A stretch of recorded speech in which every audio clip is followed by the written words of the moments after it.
Peter Schweizer, best-selling author, president of the Government Accountability Institute. You know, he also does the Drilldown podcast, where and in fact, he talks about his new book there. It's a New York Times #1 bestseller, BloodMoney, Why the Powerful Turn a Blind Eye While China Kills Americans. And he's with us right now. Peter Schweizer, how you doing? I'm great, my friend. Mark, how are you? Very good. #1 bestseller, New York Times. That must be killing them to have to put that down there. Yeah, I think you're right. It's kind of like elections. You have to win by a wide margin. Yeah. Close, they're gonna figure out a way to fudge it. Yeah, they do tamper with that list a little. So, what is the real deal with China? I mean, what are they really up to? They want to just dominate us economically? Do they want to take us over? What is it they really want in the end? They want to see the United States fragment and disintegrate. They don't want to have a shooting war with us. The strategy, Mark, is called disintegration warfare, and they're doing it right now. And it includes lots of things. It includes fentanyl, which is the leading cause of death of people under the age of 45. It's really a Chinese operation, much more than it is a Mexican drug cartel operation. It's also sowing violence in America's streets. China, since 2018, we got leaked documents from the Department of Homeland Security. Since 2018, China's been smuggling these devices called Glock switches and giving them to criminal gangs and drug dealers. This switch turns an ordinary Glock handgun into a machine gun, highly illegal. But China is doing that, and so we've seen the return of widespread gunfire on America's streets. But it also includes sowing a social and racial division in America, Mark. Probably the most surprising thing I found is that two of the biggest funders of the trans movement in America are actually billionaires in China that have given tens of millions of dollars to this cause. And the troubling part, Mark, is not only that they're doing it, but they're not advocating for these positions in China itself. So this is part of a strategy to really seek to tear America apart. And at some levels, it's working very, very well. You know, we always feared Russia, especially their military, but we've seen in Ukraine their military is unsophisticated, bumbling, and they may be brutal in Russia. But it's really the Chinese are the master chess players, aren't they? Like 100-year strategy, something like that? Yeah, no, that's exactly right, Mark. I mean, look, the Soviet approach was a blunt force object. You know, they would come up and smack you on side of the head. China's approach is far more sophisticated, far more subtle, and I also think far more effective. And I kind of lay out the book in that way. So, you know, you have a section on the book on fentanyl, how they control every chain of the fentanyl crisis in America. And that section title is based on a Chinese strategy, which is called murder with a borrowed knife. In other words, if you're going to really do damage to somebody, do it in such a way as to where it appears to be somebody else's weapon doing it. And that's what they're doing. Our focus tends to be on the Mexican drug cartels. When it's China that controls the precursors, they control the actual production of fentanyl in in Mexico itself.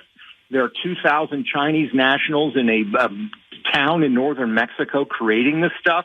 They control the money laundering. But our focus is on the drug cartels, who are actually the junior partners. Another one of their strategies, the strategy of sowing racial division in the United States. They're involved with these, very violent, extreme left-wing groups in America that are, causing these protests.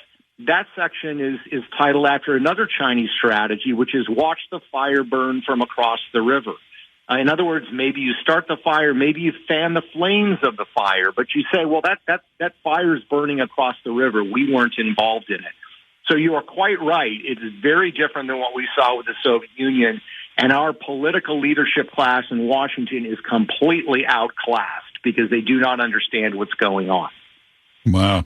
The reason they give so much money to the Bidens, they just love them, right? They're just kind of useful idiots for them. Yeah.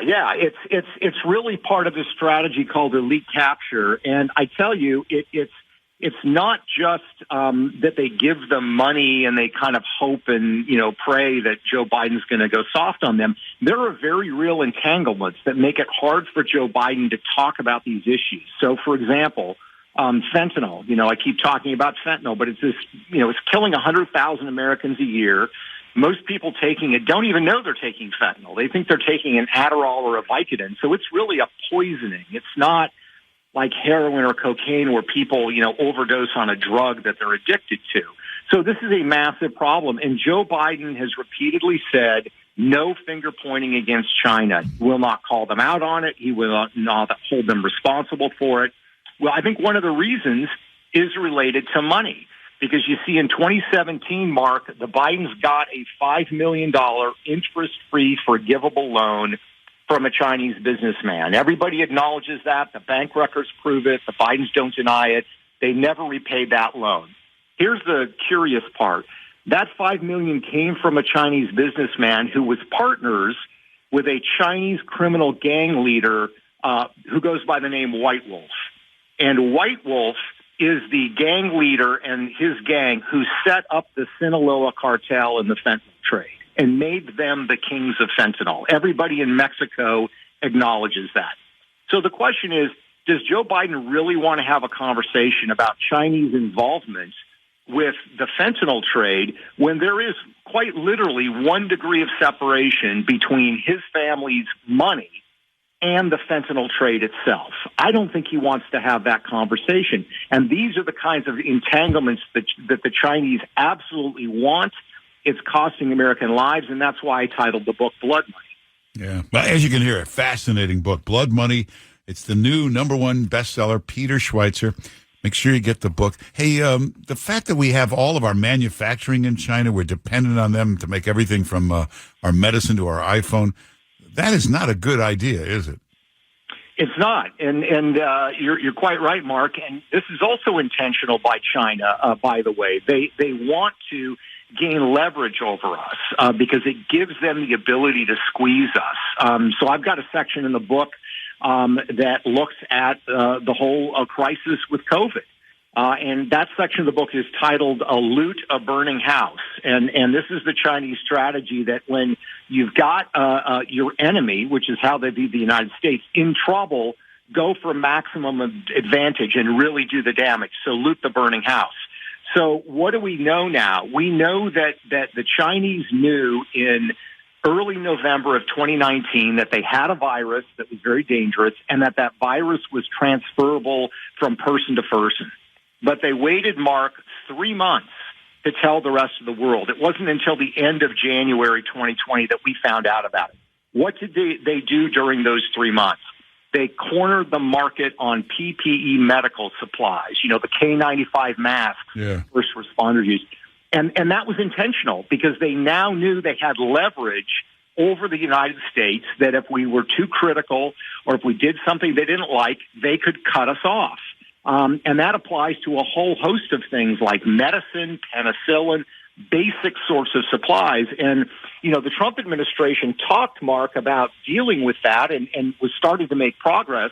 But that progress has basically been lost by the Biden administration, whose policy is making us more dependent on China. All the EV batteries, all the solar panels, the vast majority of those technologies, windmills, all of that comes from China. So we're making ourselves more dependent on China, not less dependent on China. And history shows they use that to leverage us and damage us when they feel it's necessary.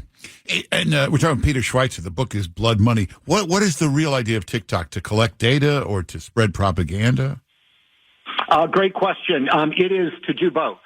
But I think there is not a full appreciation, especially of critics of this bill. And I understand the concerns that people have of this TikTok bill. But here's what we have to understand. It's not just that ByteDance, which is the parent company that owns TikTok, is a Chinese company. That would be worrisome enough because they have to respond to what the government tells them.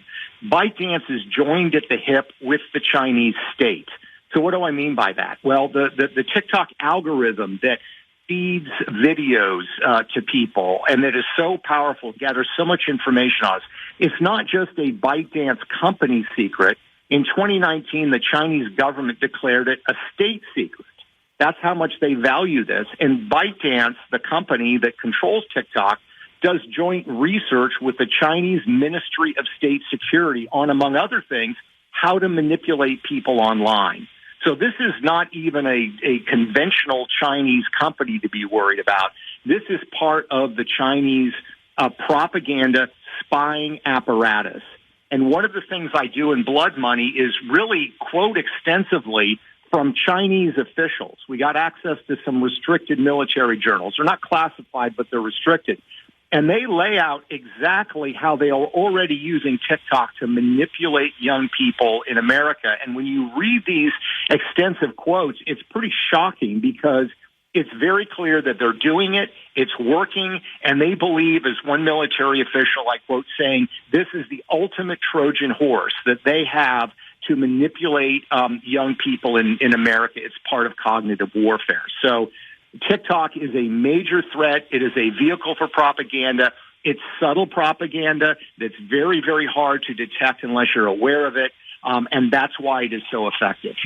Hey, China, all these tactics we're talking about, are they just using it on us or on other countries as well? A great question, Mark. They do use it in other countries, Australia, New Zealand, Singapore, certainly in Europe.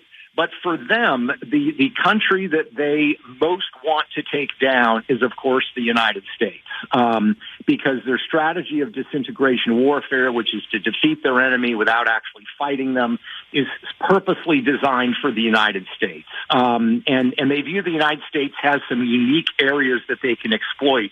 One of those is racial division. There are certainly, issues in our country, and there have been, disputes over policy, and certainly in 2020 with the riots, but they are fanning the flames there in a way that would be harder for them to do in Europe. So they fund these left-wing groups and support these left-wing groups that are leading a lot of the violent protests. They led the protests in 2020 with BLM, and they're now leading the protests, the pro-Hamas protests. A lot of people characterize those protests as Palestinian protests. If you look at the actual organizers, they're pro-CCP Chinese organizations that work very closely with the Chinese government and have pledged their loyalty to them. Wow. The other thing they're doing, though, Mark, is they have these massive operations involving more than 1,000 military personnel in China, each of which controls more than 1,000 social media accounts where they're posing as Americans. And half of these social media accounts say that we're a hopelessly racist, bigoted society. The other half of the accounts say, I only like white people. They're purposely trying to provoke greater racial tensions in America, and they view this as something that they can uniquely do to the United States. Wow. Peter Schweizer, I'd like to thank you for scaring the hell out of us. This is frightening. But it's a you can hear why it's a #1 best-selling book. You should get the book. Blood Money, Peter Schweizer's new bestseller, Blood Money, Why the Powerful Turn a Blind Eye While China Kills Americans. Hey, thanks for being with us. Great stuff.